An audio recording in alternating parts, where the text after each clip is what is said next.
maka-avail na sa mga serbisyo o pasilidad sa 16 ka provincial o district hospitals nga gidumala sa Kapitolyo ang mga miyembro og private health insurance ug ang ilang mga dependents.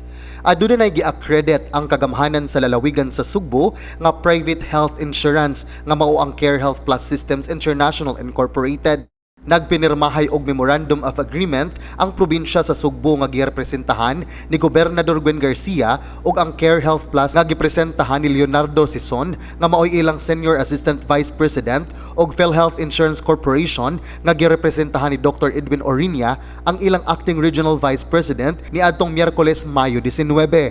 Lain na usab kini nga makasaysayanon nga kalampusan sa administrasyon ni Garcia nga sa unang higayon dunay private insurer ang makasulod sa provincial ug district hospitals nga gipadagan sa gobyerno.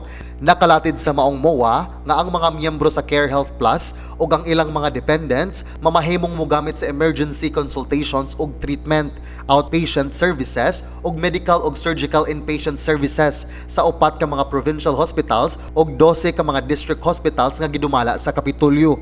Buot ipasabot ni ini ang mga miyembro sa maong private health insurance mamahimong ma-admit sa provincial ug district hospitals nga dili na magkinahanglan og deposito kung aduna kini pirmado nga letter of authority gikan sa iyang insurance.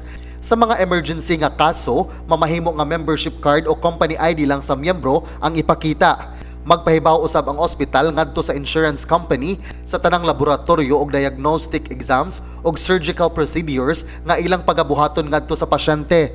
Kinahanglan pahibawon sa mga ospital ang insurer sa tanang admission sa patient members ni inisod sa 24 oras gikan sa admission. Sa panahon nga tingbayad, sa dili pa ihatag ang total hospital bill, ididak una kini sa kantidad nga chargeable sa PhilHealth. Kung mapakyas ang insurer pagbayad sa hospital bill, sud sa 30 ka adlaw magbayad na kini og 1% nga interest matag buwan. Samtang ang obligasyon sa PhilHealth, ang tanang valid claims nga gisumiter sa mga ospital nga gidumala sa Kapitolyo, kinahanglan nga i-reimburse dayon ni ini.